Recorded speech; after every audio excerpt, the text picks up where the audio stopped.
Mercredi soir, j'arrive enfin à dérober les dossiers des personnes impliquées. Je décide de réécrire le rapport d'enquête de la police. Jusqu'à maintenant, ce rapport d'enquête est incomplet et très mal écrit. Il est de mon devoir en tant qu'enquêteur de rétablir la vérité.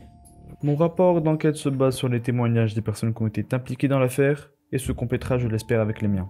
Alors, réorganisons les dossiers des suspects et remontons les événements. Voici Adam.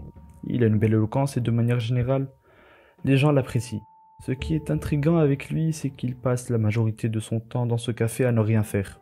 Il précise cependant dans son témoignage qu'il trouve en cet endroit une bonne inspiration à ses réflexions. Il dit accorder beaucoup d'attention à ce qui l'entoure. Le bruit des cuillères sur les tasses, les gens qui parlent en fond, les serveurs qui marchent. Je suis convaincu qu'aucune discussion ni aucun détail de la vie de ce café ne lui échappe. Autre spécification, Adam mentionne qu'il se fait servir tous les matins par cette serveuse, Sarah. De jour, pour gagner sa vie, elle travaille dans ce modeste café. On ne dirait pas, mais à la lecture de son dossier, financièrement, elle est au plus bas et socialement, elle n'a aucun ami, à l'exception d'un seul, qui lui rend visite tous les matins. Sarah lui raconte tous ses problèmes et cet ami, il est très précieux pour elle.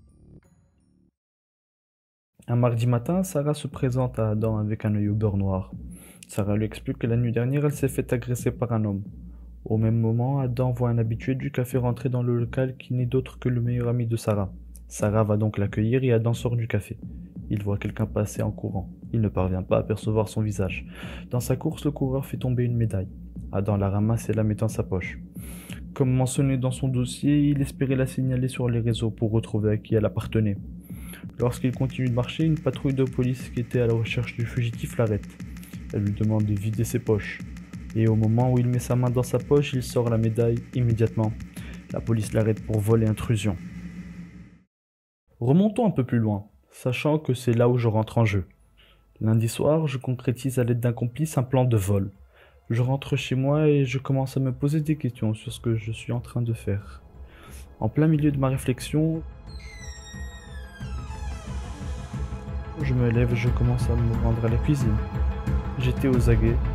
Je fais quelques pas en avant, je rentre dans la cuisine quand tout d'un coup, j'entends... Un accord est un accord.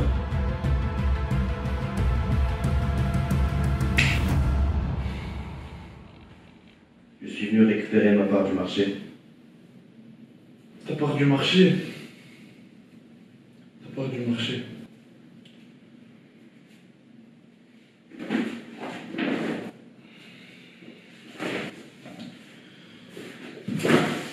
Prends ce que t'as à prendre et sors de chez moi.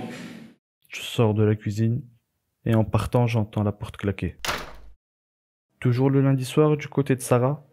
Cette nuit-là, Sarah errait dans la rue. Elle n'avait nullement envie de rentrer.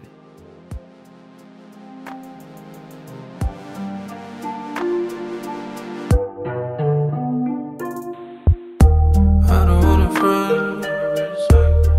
I want my life into waiting to get there, waiting for you. D'un coup, en plein milieu de ses rêves, elle décide d'appeler la police. Laissons de côté pour l'instant le témoignage de Sarah et introduisons un nouveau personnage. Outre les témoignages de cette enquête, Noam est connu par les services de police pour braquage et vol. Mais depuis des mois maintenant, la police n'entend plus parler de lui. Il ne voulait plus commettre aucun autre délit. On en déduit que Noam est un homme nouveau maintenant. Un lundi matin, lorsque Noam finit de rendre visite à son ami, il sort du café et se met à réfléchir à une solution pour les problèmes financiers de son ami. Sur son chemin, il entend quelqu'un parler au téléphone de l'adresse d'une grande maison d'un riche propriétaire. Il ne voulait pas commettre un autre crime, mais il voulait aider son ami. Le soir même, il décide d'agir.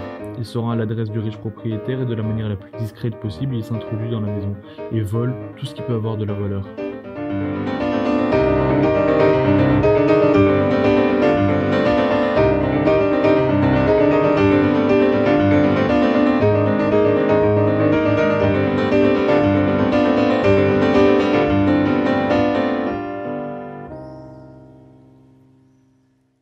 À nouveau dans la crainte d'être emprisonné, il décide d'aller dormir. La nuit porte conseil, dit-on.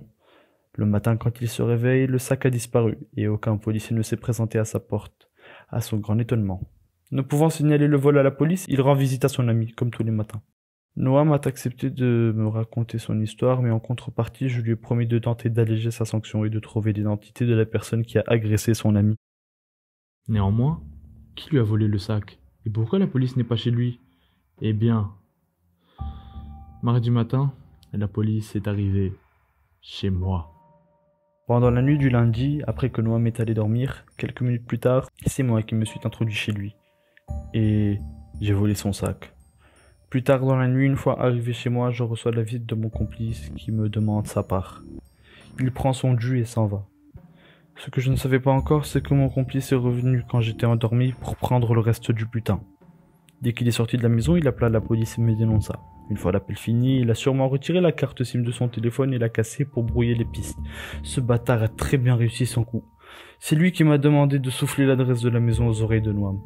Il m'avait informé qu'il était sûr que Noam allait commettre le vol, parce qu'il savait qu'il voulait aider son ami.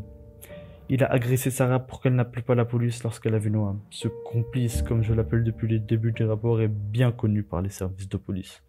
On ne sait pas qui il est ni comment il s'appelle. Tout ce qu'on sait, c'est qu'il est bien pire qu'un simple voleur de quartier. Cet homme a commis des meurtres. Je suis parvenu à rentrer en contact avec lui afin de gagner sa confiance, puis de l'arrêter. Mais il a été plus futé. Il a utilisé d'autres personnes pour accomplir sa tâche. Ici, en l'occurrence, c'est Noam et moi. La question qui se pose maintenant, c'est... Comment a-t-il été sûr que Noam allait commettre le vol? Il fallait donc qu'il connaisse Noam, qu'il soit proche de lui. On sait que Noam et Sarah sont très proches. On sait aussi que quelqu'un tend curieusement l'oreille à tout ce qui l'entoure. La bague que j'ai entrevue dans un des dossiers, elle ne m'est pas inconnue. Ah putain, mais oui! Je l'ai vue, mais oui! Évidemment! C'est lui le coupable. Voilà ce qui s'est passé le mardi matin. Lorsque la police est arrivée pour fouiller chez moi, quand je me rends à la cuisine, je vois une médaille posée sur la table. En récupérant ma part, mon complice l'a laissée pour être sûr que la police va m'arrêter. Cette médaille fait partie des objets recherchés par la police. Je la prends et je m'enfuis de la maison le plus vite possible. Je cours sans m'arrêter, afin de ne pas être directement arrêté et d'avoir la possibilité d'écrire ce rapport. Pendant ma course, je fais tomber la médaille. Quelques secondes plus tard, la médaille est ramassée. Par un pur hasard. Par le réel voleur, Adam.